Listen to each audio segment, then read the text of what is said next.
Tu n'étais pas encore né lorsque tout a commencé. Les médias n'en parlent plus, mais ton père et moi, nous nous souvenons de tout. Cet événement était si tragique et traumatisant. À cette époque, nous vivions encore dans des maisons, avec de grandes fenêtres. Chaque famille vivait séparément. Ne me regarde pas comme ça. Je sais que ça te paraît étonnant et dangereux, mais en ce temps-là, nous étions encore insouciants. Je me souviens aussi des animaux de compagnie. Il était courant de voir des chats, des chiens et même des lapins dans les habitations humaines. La peur n'avait pas encore gagné les foyers. Mon frère, Albert, adorait la nature. Il passait beaucoup de temps dehors et il cherchait souvent des animaux sauvages pour les photographier. On ne savait pas encore ce qui allait déferler sur le monde. En 2021, ton oncle se promenait tranquillement pour faire un live YouTube. YouTube était un site de partage de vidéos à l'époque. Il était en pleine campagne lorsqu'il vit un adorable petit lapin de Garenne s'approcher de lui. Il était étonné de voir autant d'audace dans ce petit être habituellement si craintif. Il ne résista pas à l'envie de s'accroupir pour tenter de caresser la jolie petite boule de poil. À peine eut-il tendu la main qu'il sentit les dents du lagomorphe lui transpercer les doigts. Il hurla de douleur et recula. Pendant qu'il tentait d'éloigner l'animal, un autre lapin lui mordit le tendon d'Achille, le faisant tomber. J'assistais impuissante à l'attaque de mon frère, car je regardais sur YouTube. Rapidement, il fut submergé par toute une colonie de lagomorphes agressifs. J'entendais le bruit de leurs dents dans la chair. La caméra frontale ne laissait passer aucun détail. Je le vis lutter pour courir en direction de sa voiture, mais il n'y arriva jamais. La dernière image fut celle de l'herbe. Les policiers avaient analysé les images et leurs scientifiques avaient conclu à un cas de rage. Mais ils n'avaient jamais rien vu de pareil. Les images furent envoyées à des zoologistes. Une battue fut organisée pour tuer les animaux malades. L'attaque de ton oncle Albert tomba bien vite dans l'oubli. Pour la population, ce n'était qu'un fait divers comme tant d'autres. Mais pour moi, ce fut traumatisant. J'avais vu les images en direct. Je n'arrivais plus à regarder un lapin sans pleurer et frémir. Tout aurait pu en rester là, mais une autre affaire du même genre eut lieu quelques mois plus tard. Un fermier situé dans l'Ain avait été retrouvé mort dans son étable. Cette dernière était vide à l'arrivée des policiers. Il ne restait que le cadavre de l'homme mutilé, laissant voir l'ossature par endroits. Au début, les autorités pensèrent que son épouse était coupable. Cette hypothèse était d'autant plus crédible que le témoignage de la femme était décousu et improbable. En effet, elle soutenait mordicus qu'il avait été attaqué et dévoré par ces animaux. Des vaches, des chèvres et des poules. Malgré le fait que l'autopsie avait démontré la présence de morsures et de coups de bec, la justice écrout à l'épouse. La conclusion était que Madame Ducru avait tué son époux et que les animaux avaient consommé une grande partie de la chair.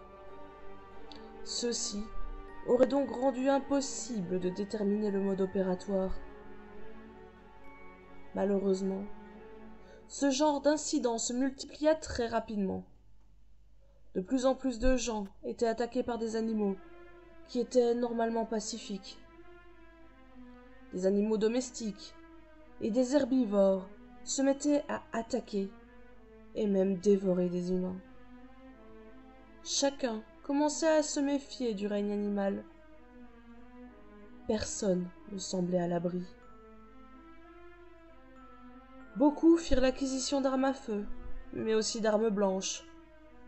Le monde entier était touché, à tel point que les gouvernements exhortaient la population à euthanasier leurs animaux.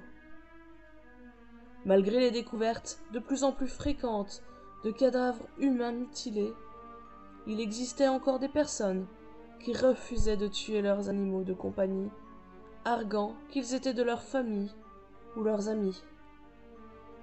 Pour prévenir à ces comportements, les pays envoyaient leur police et même leurs armées pour saisir les bêtes et les exécuter. Une rumeur parcourut la population, comme quoi ces comportements étaient un fait de l'homme. En effet, certains chercheurs affirmaient qu'un virus avait été repéré sur les carcasses des animaux qui avaient été analysés.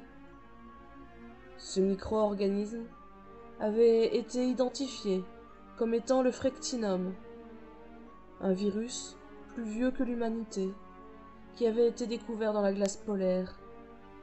Les scientifiques l'avaient dégelé et multiplié afin de l'étudier. Ce virus n'avait rien de semblable au virus actuel. Il possédait une propension exceptionnelle de reproduction et d'adaptation. Les microbiologistes l'avaient observé, modifié et testé à plusieurs reprises sur diverses espèces et même sur des humains.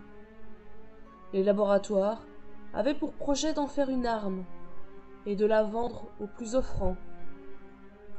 Dans ce but, ils l'avaient rendu plus agressif, mais en avaient également fabriqué le traitement pour se protéger, mais également pour s'enrichir en le revendant aux pays touchés.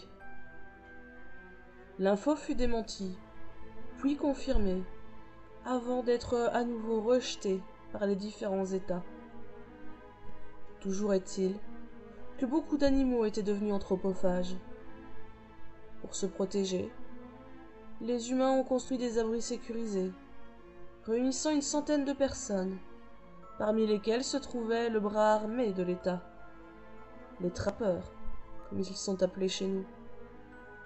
Comme tu le sais, ils ont été nommés pour protéger, surveiller et rendre compte aux présidents et ministres.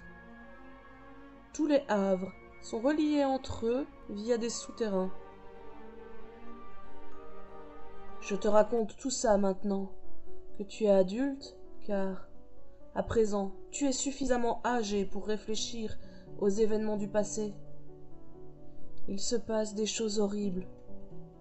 Des habitants ont été surpris en compagnie d'animaux, mais aucun d'eux n'était blessé. Pense-y, mon fils. Si les animaux représentaient encore un risque, crois-tu sincèrement que ces personnes seraient saines et sauves? Si les animaux sont de nouveau inoffensifs, pourquoi reste-t-on enfermé?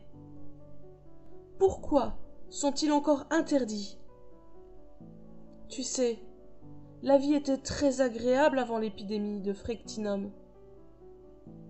Nous n'étions pas enfermés ensemble, nous avions de l'intimité, de la liberté, sans parler de l'amour immense que donnent les animaux. Nous jouions avec la nature, elle s'est vengée, mais elle nous offre une seconde chance. Ça me déçoit. Ça fait des années que je m'en doute, mais je refusais d'y croire. De quoi parles-tu? C'est une bonne chose. Pourquoi serais-tu déçu? Je suis déçu de toi, parce que tu mens. Ce que tu dis, c'est complètement l'inverse de ce qu'on nous apprend. Tu devrais avoir honte de conspirer ainsi contre les dirigeants. Ils agissent pour notre bien à tous. Ils nous protègent. Il y a certaines choses qui doivent être faites, que ça te plaise ou pas. Le contrôle des naissances et l'abandon des personnes les plus faibles? Tu appelles ça de la protection? Je ne t'ai pas élevé comme ça! Pourquoi est-ce que tu refuses de comprendre que c'est pour le bien de tout le monde? Les faibles, les malades, les vieillards, ils fragilisent la société. Les écarter, oui, ça peut paraître horrible tout ce que tu veux, mais en attendant, ça limite les consommations bien essentielles et on évite la surpopulation. Ils participent même pas à la vie du Havre. Il n'aide dans absolument aucun domaine. Comment peux-tu tenir de tels propos? N'oublie pas que ce sont des humains, au même titre que toi, et que ce sort sera aussi le tien quand tu ne serviras plus l'État. Si on veut que tout le monde vive correctement, il y a des choix qui doivent être faits. Tu m'énerves, tu refuses de comprendre. T'es exactement comme papa en fait. Tu sais quoi? J'ai honte que tu sois ma mère. Mais en fait, je me rends compte que j'ai eu raison. J'ai eu raison d'alerter les trappeurs à ton sujet. Maintenant tu pourras plus nuire à l'État. Nathan, qu'as-tu fait? Ne me dis pas que c'est toi qui as dénoncé ton père. J'ai fait ce que je devais faire. Je te l'ai dit, il y a des choix qui doivent être faits. Et si toi t'es incapable de les faire, moi je le ferai. Tu as agi en véritable citoyen et tu as toute la reconnaissance de la société. Tous les jeunes devraient prendre exemple sur toi, mon garçon. Je suis certaine que tu feras un excellent trappeur. Bienvenue parmi nous. Notre chef a décidé que tu aurais l'insigne honneur d'exécuter la sentence pour ta génitrice. Puisqu'elle défend tellement les animaux et ceux qui les cachent, elle sera bannie du Havre et condamnée à mourir seule, dévorée par les créatures extérieures.